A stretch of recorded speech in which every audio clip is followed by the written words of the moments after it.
სალამი მეგობრებო, დღეს ვისაუბრებთ ერთ-ერთ ყველაზე მტკივნეულ თემაზე თანამედროვე საქართველოს თან მიმართებაში და ეს არის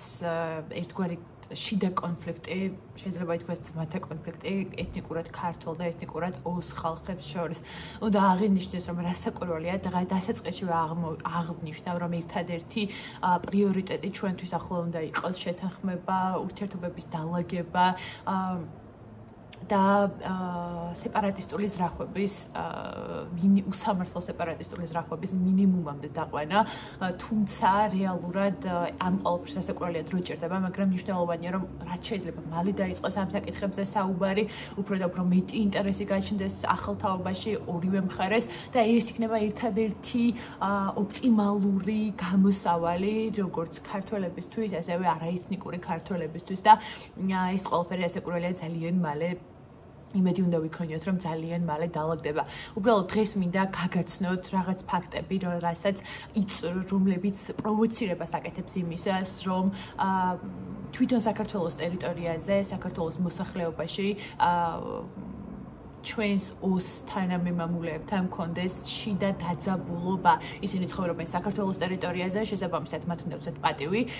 მართალია ის არის ოკუპირებული ტერიტორია, თუმცა ისინი არიან ქართველები, იმიტომ რომ საქართველოს ტერიტორიაზე დაიბადნენ. მათ აქვთ უფლება, რომ ატარებდნენ სტატუსს საქართველოს მოქალაქის, იმიტომ რომ ისინი ჩვენს ტერიტორიაზე დაიბადნენ. თუმცა უნდა აღნიშნოთ, რომ არსებობს გარკვეული ჯგუფები, რომლებიც აი ამ კონფლიქტებს განსაკუთრებით ამწყობებს, მაგალითად ეგრეთ წოდებული მეცნიერები ოსი მეცნიერები, რომლებიც წარმოუდგენელ ზღაპრებს ქმნიან, ზღაპრებს წერენ და აყალბებენ ისტორიას იმისთვის, რომ დაიცვან საკუთარი სეპარატისტული და ყოვლად არალეგიტიმური მიზნები საქართველოს წინააღმდეგ და მოახდინონ ჩვენი მიწების მითვისება და ამის კარგი მაგალითია რამდენიმე წლის წინ გამოქვეყნებული სტატია, რომელიც ძირითადად მსგავსი შინაარსი სტატიები იბეჭდება ხოლმე გაზეთ რესპუბლიკაში, რომელიც ატარებს ამ ტიპის პროპაგანდისტულ ხასიათს და აი ამდენიმე სასაცილო ზღაპარი მინდა მოგიყვეთ, რომ აი მაგალითად მათი გადმოსახედით აუცილებლად უნდა შეიქმნას ახალი ოსეთის სახელმწიფო, რომლის ტერიტორიებიც მოიცავს მაგალითად აღმოსავლეთ ოსეთი უნდა მოიცავდეს მთლიანად ისტორიულ ქართულ ტერიტორიას, როგორიც არის ისეთ ისტორიულ ქართულ ტერიტორიას, როგორიც არის მთლიანად ხევსურეთი, მთლიანად მთიანეთი, რასაკვირველია განსაკუთრებული ამბიციები გააჩნიათ შიდა ქართლის რეგიონში. გარდა ამისა, მათ სურთ არაგვის მთლიანად აღმოსავლეთის სანაპირო, მაგალითად ბულაჩაურს მოიხსენიებენ ოსურ ტოპონიმად, აი ამიტომ ძალიან ხშირად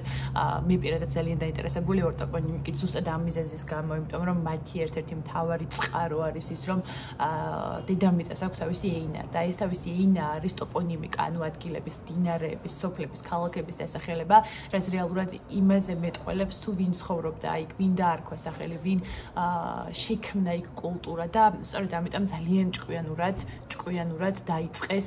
ჯერ კიდევ საბჭოთა კავშირის დროს მათ ქართული ტოპონიმიკის შეცვლა და ამას ძალიან კარგად მუშაობენ. ხო და მოკლედ რომ დაუბრუნდეთ, მაგალითად კიდევ სურთ მაგალითად მიითვისონ მთლიანად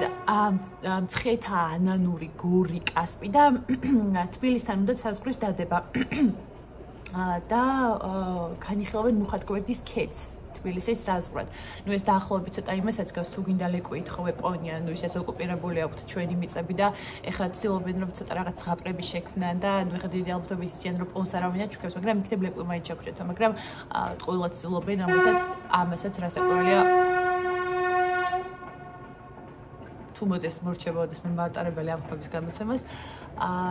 და რაც შეეხება ტოპონიმიკას რომ მოუბრუნდეთ ერთი მცირე რაღაცის დამეტება მინდა კიდევ აქვე. აი მაგალითად ამის ერთ-ერთი კარგი მაგალითია აფხაზეთში ვხვდებით ამ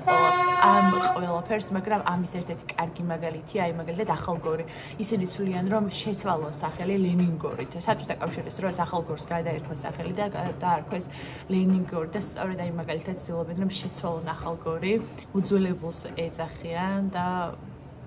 დაარქვან ლენინგორი კვლავ. მადლობა მეგობრებო ყურადღებისთვის და მომავალ შეხვედრამდე.